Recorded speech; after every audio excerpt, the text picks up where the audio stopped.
नमस्कार दोस्तों, स्वागत है आपका आपके अपने चैनल आज का पॉजिटिव विचार में, जहां हर कहानी, हर विचार आपको एक नई रोशनी दिखाता है।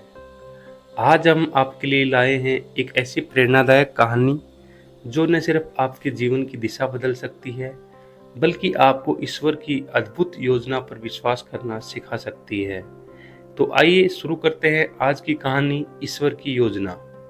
बहुत समय पहले की बात है। एक छोटे से गांव में एक किसान रहता था। नाम था धीरज। धीरज नाम का ये व्यक्ति बहुत ही सादा, ईमानदार और मेहनती था। उसके पास थोड़ी सी जमीन थी, कुछ बैल और एक पुराना सा घर।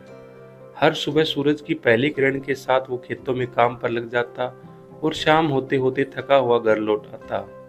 लेकिन उसके जीवन में एक बात हमेशा उसे परेशान करती थी, उसकी गरीबी और संघर्ष। वो अक्सर भगवान से पूछता, हे प्रभु, मैं मेहनत करता हूँ, किसी का बुरा नहीं सोचता, फिर भी मेरी झोली खाली क्यों रहती है? क्यों मुझे हर कदम पर संघर्ष करना पड़ता है? रोज पूजा करते हुए वो यही सवाल दोहराता। वो मंदिर जाता, दान करता, भूखों को खिलाता, फिर भी जीवन में कोई बड़ा बदलाव नहीं आता। एक दिन जब धीरज खेत से वापस लौट रहा था, रास्ते में उसे एक साधु मिले। साधु ने मुस्कुराकर पूछा, बेटा, क्यों इतना थका और उदास लग रहा है?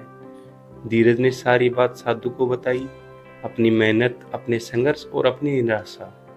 साधु ने शांत स्वर में कहा, क्या तुम सच में जानना चाहते हो कि भगवान तुम्हारे साथ ऐसा क्यों कर रहे हैं? धीरज ने तुरंत कहा, हाँ बाबा, यही तो मैं जानना चाहता हूँ।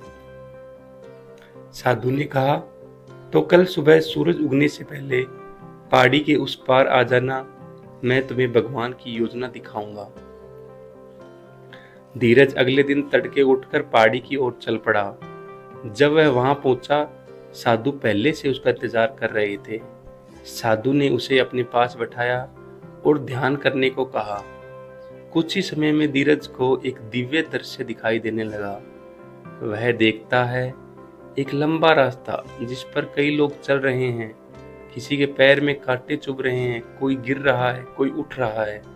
लेकिन आगे जाकर वही लोग एक सुंदर हरे भरे स्वर्णिम मैदान में पहुंच जाते हैं, जहां दुख का नामो निशान भी नहीं है। धीरज ने देखा वो खुद भी उस रास्ते पर चल रहा है, कांटों से भरा, पत्थरों से भरा, लेकिन अंत में एक भव्य द्वार के पास पहुंचता है, जहां एक दिव्य प्रकाश उसका स्वागत करता है। साधु की आवाज आती है, धीरज, यह जीवन का मार्ग है। ईश्वर तुम्हें आज कठिनाइयां दे रहे हैं क्योंकि तुम्हें उस स्वर्ण द्वार तक पहुंचने की तैयारी करनी है। जो लोग संघर्ष नहीं करते वे उस दिव्यता को सहन नहीं कर सकते। ईश्वर तुम्हें बड़ा बनाना चाहते हैं, इसलिए तुम्हारी परीक्षा ले रहे हैं। धीरज की आंखों में आंसू आ जाते हैं। उसके समझ में आता है कि हर कांटा, हर पत्थर दरअसल ईश्वर की योजना का हिस्सा था, उसका हौसला बढ़ाने, उसे मजबूत बनाने और बड़े उद्देश्य के लिए तैयार करने की प्रक्रिया। साधु की बातें जैसे उसके हृदय में उतर जाती हैं। अब जब वो घर लौटता है तो उसके चेहरे पर कोई शिकवा नहीं होता, बस शांति होती है। वो पहले की तरह ही मेहनत करता है, लेकिन अब उसे पता है वो अकेला नहीं है, ईश्वर उसके साथ है। समय बीतता है और उसकी जिंदगी धीरे धीरे बदलने लगती है। उसके खेतों में अच्छी फसल होती है, लोग इसकी इज्जत करने लग जाते हैं और सबसे बड़ी बात, वो भीतर से संतुष्ट हो जाता है। दोस्तों, इस कहानी से हम क्या सीखने को मिलता है? हर संघर्ष, हर मुश्किल ईश्वर की योजना का एक हिस्सा होता है। अगर आप अभी जीवन में कठिन समय से गुजर रहे हैं तो समझिए कि यह उस बड़े आशीर्वाद की तैयारी है जो आपके लिए तय किया गया है। भगवान कभी देर कर सकते हैं, लेकिन अंधेर नहीं करते। धैर्य रखिए, मेहनत करते रहिए और सबसे जरूरी, भगवान पर विश्वास मत खोइए, क्योंकि जो आज तुम्हें तोड़ रहा है वही कल तुम्हें मजबूत बनाएगा।